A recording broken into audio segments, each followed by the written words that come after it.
welcome everyone. My name is Che. I am the program manager here at Big Bear Retreat Center. And today I have two wonderful guests here with me for a bit of a Q&A session that we are enjoying rolling out and doing with teachers who are coming to host here on the land. And these are moments that give us a great opportunity to get to know the teachers more, get a deeper understanding about the retreat and what it will look like, what the intention is.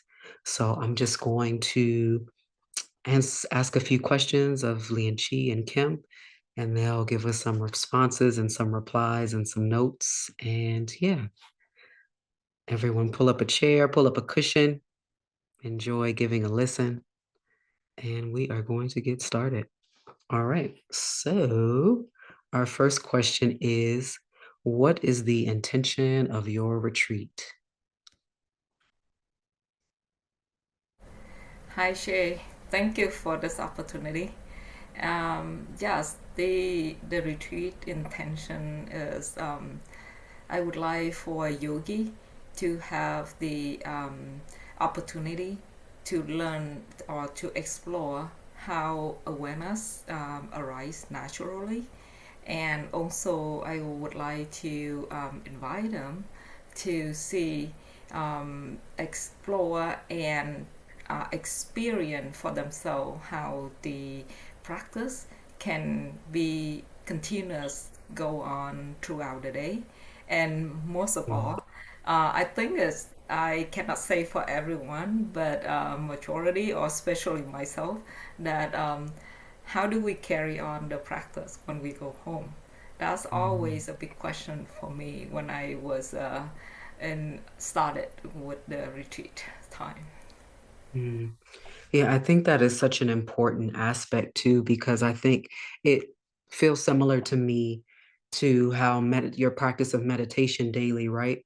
You know, you can sit in the morning, you can sit in the evening, and then how am I finding stillness and how am I finding quiet, throughout the day? And I think it's really a really, really important intention that I know you have for most, if not all of your retreats, that folks are able to take this energy on retreat and be able to integrate it into the home space.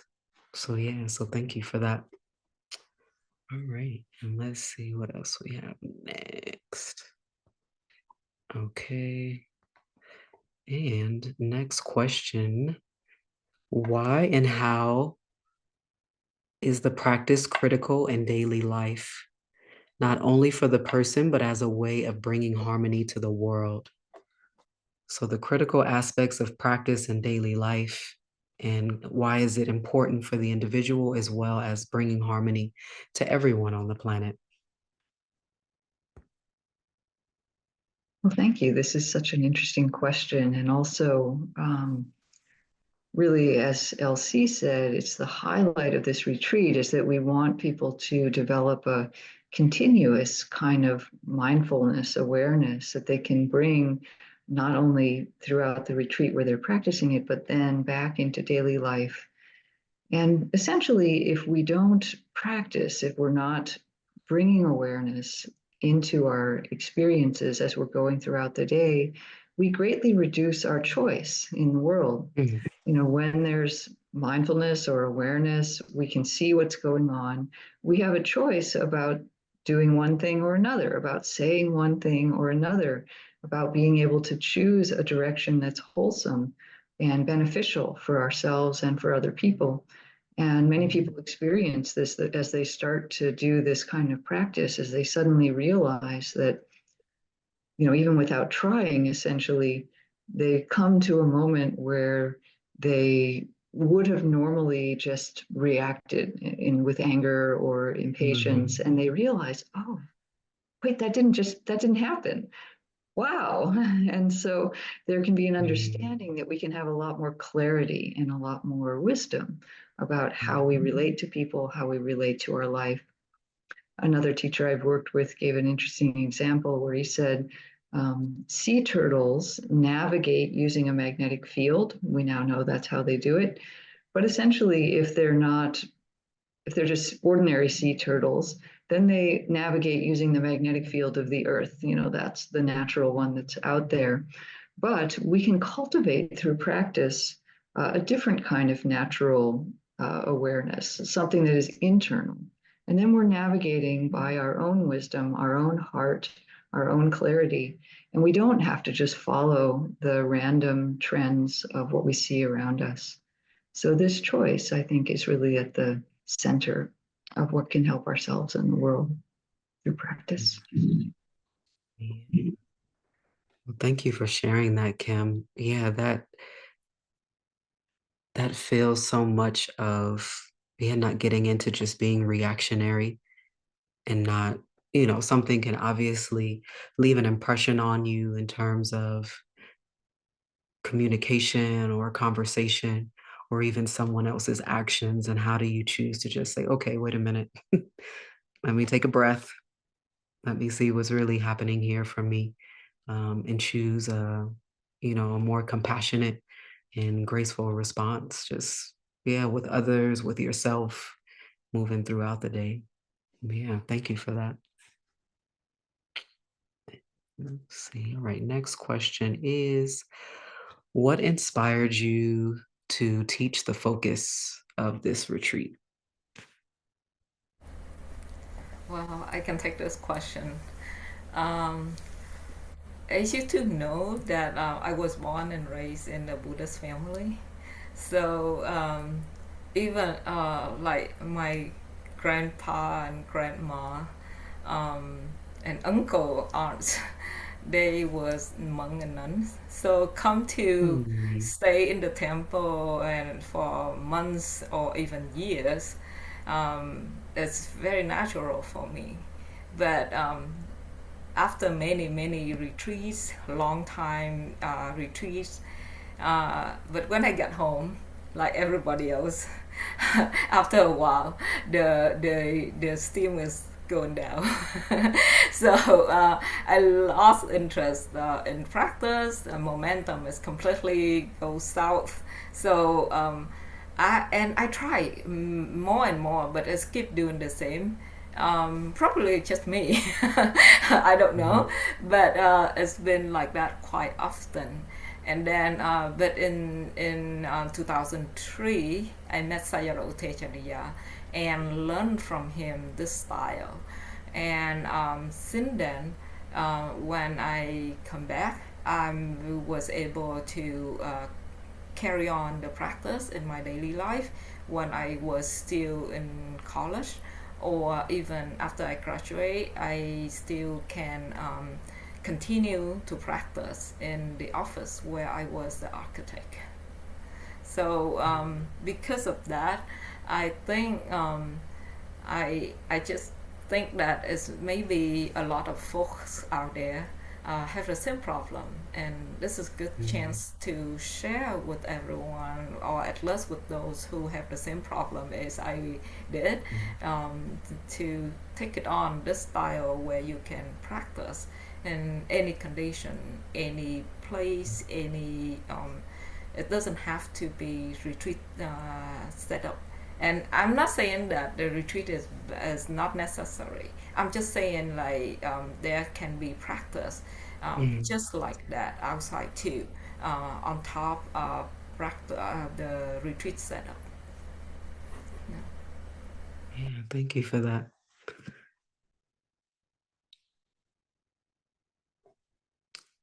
Yeah, any notes from you, Kim? No? Well, I think that uh, just as Elsie said, we're excited to share this practice because it's so beneficial for so many people. And particularly in times like today's, where many people are triggered by the events in the world and have quite a lot of stress in their daily life. Um, there's a real advantage to being able to do these kinds of practices all the time. And from our perspective as teachers, we want more people out there who are bringing wisdom, calmness, awareness to their lives, because that then will serve all the people around them and have a bigger ripple effect than just the people we can literally reach on this retreat. Mhm. Yes. All right. Thank you both for those answers. Let's see what we have here next. Okay. Who is the retreat for? Well, I can start on this one and say that at the base level, it's for anyone who's inspired at this point and saying, yes, actually, I would like to, in my life, have more awareness of what I'm doing and an ability to stay grounded and connected and, relationally compassionate through any conditions. So that's the base level. But in addition, more specifically, I think about a quote that I heard from Andrea Fella, who's one of the senior teachers of Utejaniya and is the one who introduced me to this style of practice. She said these kinds of retreats could be called Your Mind 101, Mm, introduction to how our mind operates. The basics. We may think we know something about ourselves. We've lived our whole lives with ourselves, don't we know? But actually, if we look more carefully using the techniques that we'll be teaching on this retreat, we see so much more about what's going on in the unfolding of our thoughts and our emotions and our actions, all the conditions that feed into how we behave and speak and think as we do. It's such a wonderful education. And so this retreat is really for people who are curious about that, who want to see how their own minds work. mm, And we have an extraordinary opportunity in the retreat setting where we'll be silent most of the time, and also doing relatively simple things during the day, not a lot of complexity, that we can really see more clearly what's going on. So it is also for people who are willing to be silent and willing to go with the retreat mm, schedule and the retreat activities in order to be able to take this out into their lives. And then if I could add one tiny thing, I think it helps to have some humility, given what we're going to see and the way our mind operates. It's very humbling. mm. Yeah, yeah, very much so.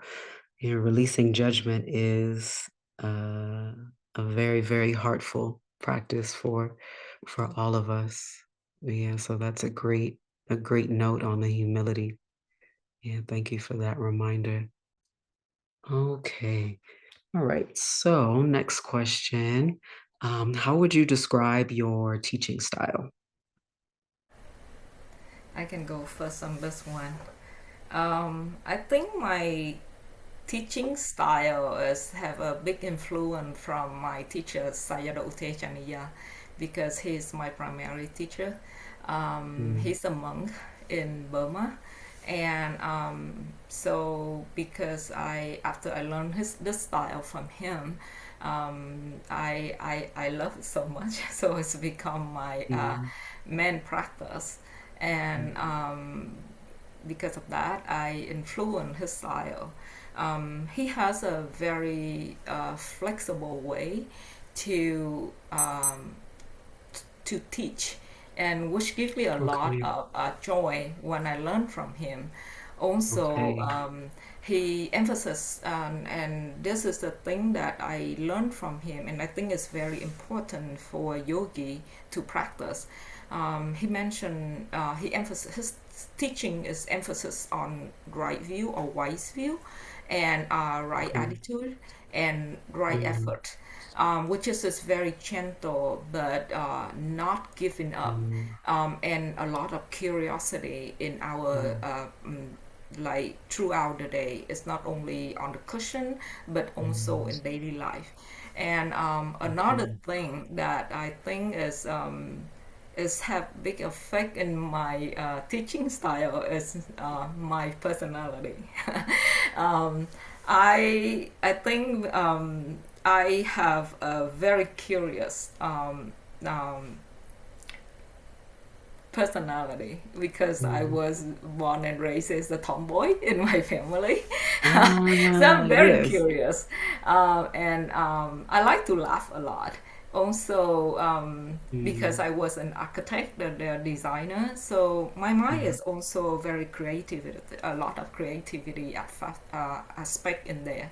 So when I teach, I like to ask yogi a lot of questions to evoke their interest in the practice or in their mm, own experiences. And I like to encourage them to be more curious or try mm, this or try that. Don't worry about like failing or like so that's I can give you an example. Like we mm. all love to go to vacation, right? Absolutely. Yeah. So and when I ask yogi a question like, so you go, you know, like how, why we be happy in vacation? And everybody would say the question, because we don't have to work, we see new thing, we have a good food, we have a friend or families to have fun with. But that is like everybody can answer that, right? So it's not only yogi can answer that, and non-yogi cannot answer that. It's everybody know that. But the truth Mm, is, only yogi can know the reason we stay in happy in vacation, because we fully stay in present moment, right? So but mhm, we, if a non-yogi, they don't see that, but the yogi, they mm. see both. They can see Yeah. because of this and this and this, and then also we be in this. Or I can ask some kind of question like, you choose your clothes every day in the morning for go Hmm. to work, so have you learned anything from that? Do you know how to make the Um, decision? So stuff yes. like that, I'm interested into that. So I think Okay. because of Sayadaw and also because of my personality, um, Mm, I love to be like the person who evoke people to be more creativity in their practice. mm. I like that a lot. Um, I really appreciate the creativity that you speak of. And there was something you just said that really resonated with me in your example with vacation, right? You're saying, okay, you're present, you're fully present in the moment. And then you move to the example of how you select your clothes in the morning.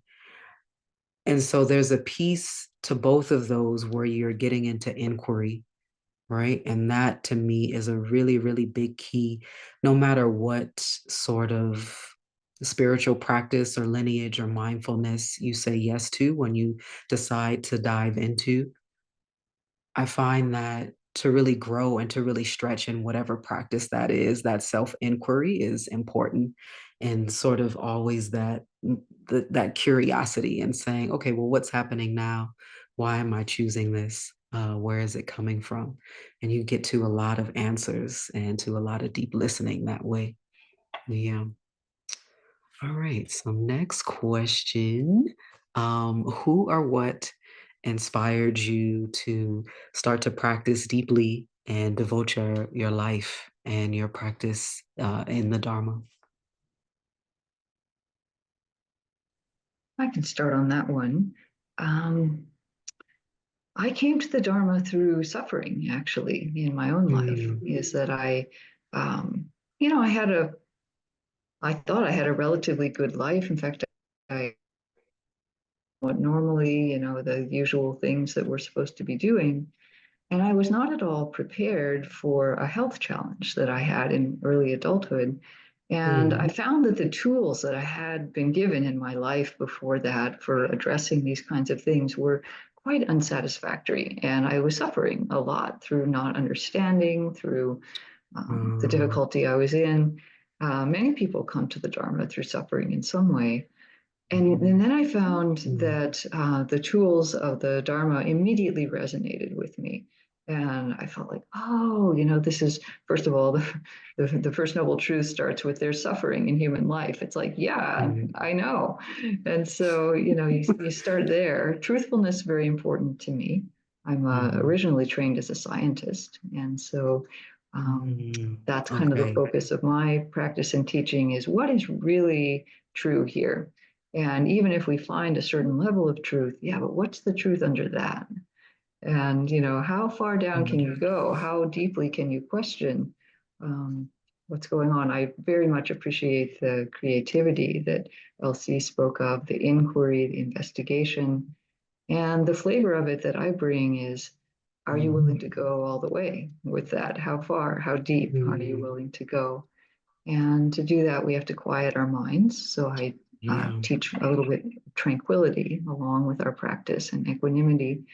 Um, so, yeah, I was ready to open to the Dharma after this challenge. And then my primary teacher, who met me at that time, was Gil Fronsdal, and Mhm. taught me so much about how to relate to experience such that we don't increase our own suffering and such that we can stabilize the mind so that it can really see clearly.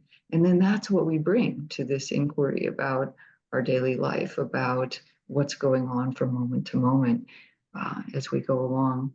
So long after I, got through kind of the illness and the challenge that I had, the Dharma took Mhm. root in my heart much more deeply. And I was like, oh, there's so much Mhm. more here. This is not just about relief of personal stress or difficulty. It's like there's a whole wisdom tradition here. There's a lot going on in the Dharma, and I haven't looked back since then. I love the Buddhist Mhm. texts. I love meditation retreats. I love daily life practice, and now getting into teaching and sharing this has brought a whole new dimension. So. I encourage the opening up of the to the fullness of the Dharma. It's really meant to be a whole life practice and process, and it's so profound and so meaningful. Yeah, Mhm. very much Oh, touches my. yeah. Thank you, Kim. Thank you for sharing that. Um, well, for me, I think, like I mentioned earlier, I was born in the Buddhist family, and I was I was tomboy, so Mhm. I am or I was uh, very stubborn. So I brought up the suffering on myself, a lot of suffering because Oh. of the stubbornness that I have in my personality, and also because I was born in Asia. I am Asian, like you can see, so a lot of Asian have Mhm. a lot of wrong understanding about Buddhism practice, as they have Mhm. superstition, or they also have Mhm. belief in so much of praying and chanting, which I'm not saying is wrong, and totally is there's a benefit from practice those things, but to gain understanding, to actually get out of suffering, is have to practice to until you have the understanding yourself. So just like Kim, the inspiration that the to practice, just I start to practice it just naturally for me because I was born in the family and or in the country, a Buddhist country. But Mhm. to go deep into the practice, definitely my own suffering.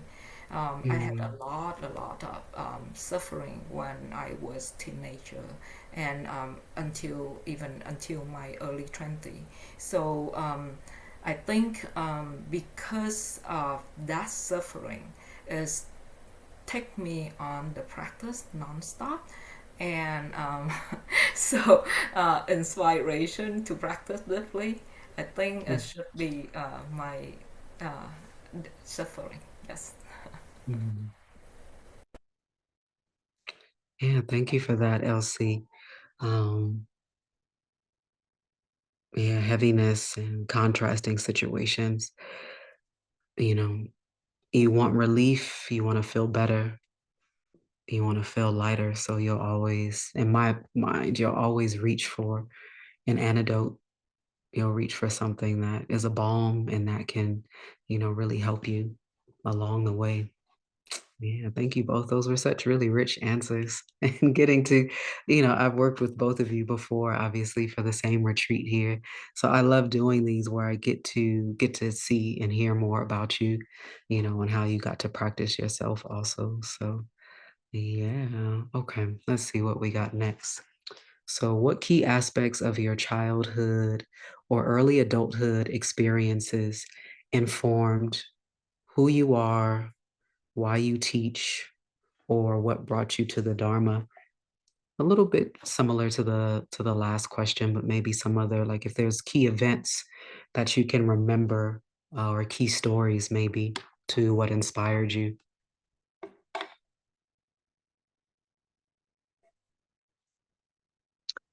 Well, I can begin to speak to this. I was influenced when I was quite young as a budding young scientist by uh, Carl Sagan. I don't know how many people remember him, but he was a Mhm, scientist who really liked to popularize science and explain to people why it was useful to their lives, what meaning it had, even for the political and economic world and the environmental world. And um, when I was touched by that, I felt in myself a sense mhm, of what is my place in the universe? Where surface of a planet orbiting a star in that's one little tiny star in a huge galaxy. Like what is that all about? And I can't say I've ever answered that question or that Buddhism even aims to exactly answer that question, but it's always been alive in me is this kind of sense of, yeah, there's me here, but there's something much bigger. There's got to be some way to touch into that. And, mhm, in my childhood, it was, kind of innocent in that sense. And then I felt like as I got into adulthood, and especially as I ran into what's called a heavenly messenger, aging, illness, or death, or the heavenly messengers, it's like, oh, you can't have this mhm, just this naive kind of innocent way of approaching that question. This is actually something much more radical. We need to include our whole mind, our whole psyche, as well as the physical world, not just the scientific, physical world that we study through science. And so I would say that the Dharma has opened in me uh, new dimensions of connecting to others and through this ongoing question of what's really true, what's the relationship here, what's the meaning of this larger picture. um, I don't know that we get that answered exactly, but somehow that mhm, questioning, that inquiry, is what opens the heart and the mind to some or non-ordinary way of seeing in the world. Not that it's transcendent and special and you can put an ego on it. It's quite the opposite. It's like, oh, there isn't really a center to the universe, or there's an infinite number of centers to the universe. So I mhm, think I don't want to leave out these more wondrous sides of the Dharma, even as we're very practical about why we're putting on our clothes and what's going mhm, on as we lift a forkful of food to our mouth. It has to do with like the expression of life. And so I mhm, want to make sure that that gets included. So mhm, yeah, don't mhm, dismiss the big questions in your heart. mhm. Yeah, thank you, Kim. Thank you for that. Well, for me, like I said earlier, um, my parents was I was born in the family of seven, Mm, and my mom and dad was hoping to have a boy, but they got me. So they raising me as a boy. So my personality is very much like a little boy. So all my friends and through my teenage was boys. And even when I go to the temple, I just like to hang out with like little monks instead of little nun. And this is I got scolded a lot because of this, but but well, that's what who I am or who I was. So my best friend, who is a monk, So whenever I have problem, I always go to the temple and talk to him.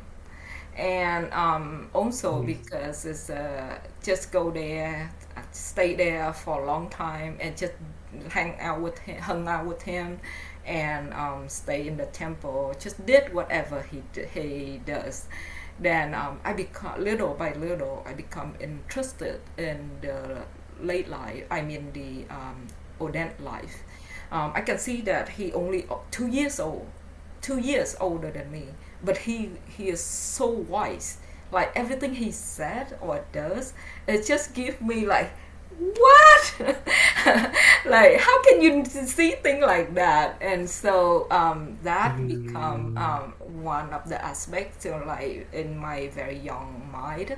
Like I want to be mm, the type person like that, so calm, so wise.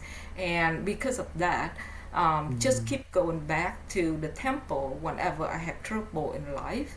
It's become a habit in the mind that whenever I have challenge in life, I'm just go to the temple and practice and find mm, out the reason or the answer, or at least to get out of my own suffering.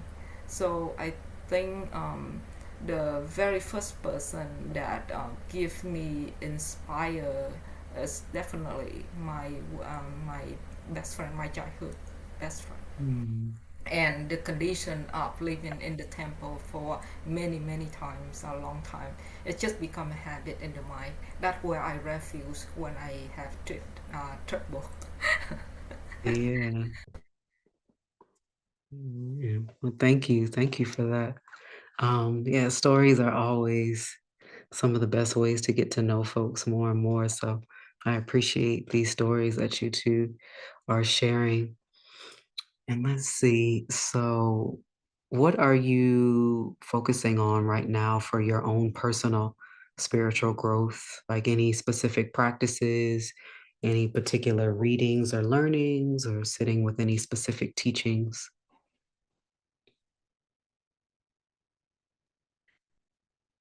Well, perhaps I'll start on that and give Elsie the last word. I would say that for me, I'm interested in this idea of the self liberation of phenomena. And that's kind of a Mm, technical term, but what it means is that when awareness is very strong, we can just notice that things arise and pass away. As long as we don't touch them, they will arise, have their life, and move on. mm, And we don't need to do some kind of an antidote or apply our wisdom or even really make effort. It's the non-effort that comes about after we've done a lot of right effort. There's a way that things can naturally just flow along, and this idea of self-liberation through not doing, then we realize the real challenge is not to do anything with what arises, and that in mm, itself is quite an art. So for me, that's a little bit of a growing exploration, is to notice the degree to which phenomena will behave just as they do, and I don't need to include any input to them in order for them to become free. mm. Is this just things that may happen for you personally, or also on the larger scale, like just out in the world? These are just things that arise, these are anything that arise. On the retreat, we'll Mm, learn that there's not so much difference between those things. As Joseph mhm. Goldstein says, only six things ever happen: seeing, hearing, smelling, tasting, touching, and the mind. That's all that ever Mhm, happens. And so this would be the space where we're understanding that kind of simplicity to what's happening. But then it has applications in our personal life and mhm, globally. It doesn't mean we don't do anything, ever take any action, mhm, or that we don't have any intentions in the world. But yeah, it's looking at the really what is the natural flow of things and how can I be in mm. harmony completely, the natural flow. Yeah, yeah, thank you for that.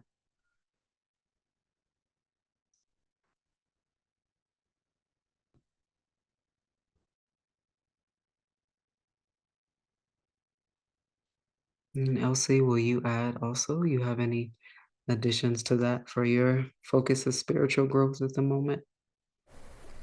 Well, for me, just very similar to Kim.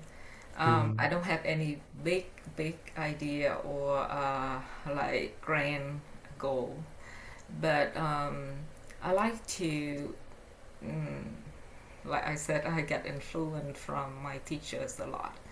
Um, mm, like anything that I have not yet find out why the reason I'm keep suffering, even very mm. small thing like somebody cut me off or when I Mm, was driving, why I keep upset about this thing. So mm, I mm, like the idea that Sayadaw Shumin, who is the teacher of my teacher, the teacher of Sayadaw Utechaniya, who is my teacher. And Sayadaw Shumin said that whenever the mind is suffer, the only reason is itself. So mm, and then Sayadaw Utechaniya is also have the like told us once when he was still in late life.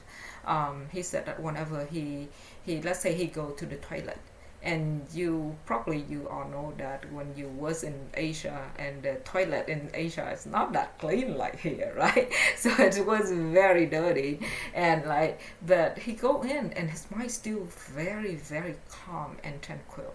So he just like keep practice with like the things that make him more uncomfortable or still uncomfortable. So he keep practice more and more. Sometimes it's just a training and sometimes it's a learning.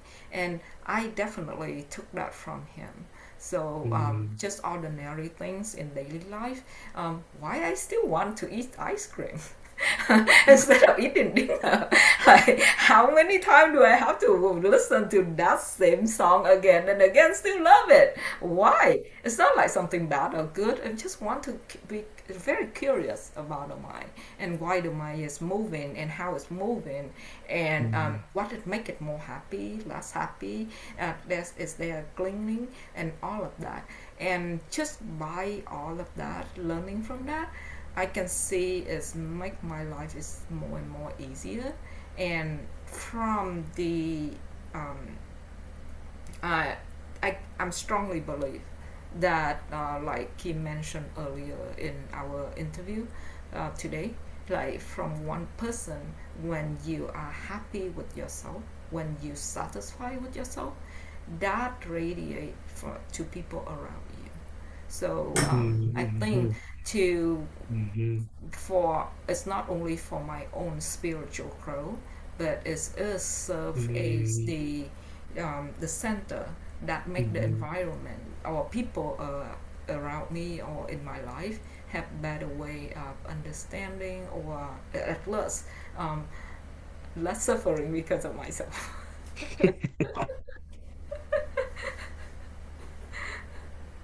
Yeah, thank you for that. Yeah, I appreciate the nuance of what both of you shared and how there's things that we can do ourselves. And then as you just ended with LC, how it can still pour into the whole, into the community and into the environment, you know. I think that's always at the core of practice and, any spiritual lineage you dive into, yeah, there's always the understanding of pouring into the whole also, in the process of pouring into yourself. So yeah, thank you for sharing those. All right. Well, Elsie and Kim, thank you so much for making the space and time to do the Q&A with me. I really appreciated your answers and everything that you had to share. As I said earlier, it's always the best time for me to get to hear some of the backstory with the teachers and how you are getting into practice, where you're coming from. And so it's a great opportunity and a blessing to be able to share that with everyone and those who are looking at sitting the retreat. So, just a quick note on our website, bigbearretreatcenter.org. If you go to our calendar, you can find the retreat that Elsie and Kim will be hosting and leading on the land here when awareness becomes natural. That will happen August 19th, I believe, to the 28th. So please feel free to look that retreat up. We are happy to accept more registrations. So please head over to Big Bear Retreats and have a look at the calendar. And Elsie and Kim, do you have anything that you would like to leave in wrapping up also? Oh, just to say thank you for our time answering these questions. We really look forward to meeting the yogis on this retreat and sharing the teachings and helping each other to grow in the Dharma. So thank you so much. Yeah, Uh, thank for for me, I think that it's not that easy to have a chance to be in the retreat, especially this time we make an effort to make it longer. And thank you, BBRC, to give us a chance to do the retreat longer. And of course, always love to see work with my partner, Kim. you. So I really hope this is the first time we have a retreat for a more traditional way, it's 10 days. And it means that we have more time to stay and work together and learn more about Dharma. So looking forward to see you all there. Hi, thank you. All right. Well, thank you both so much. And we will see you here on the land and hopefully all of you out there as well. Some of you will register. All right. Thank you.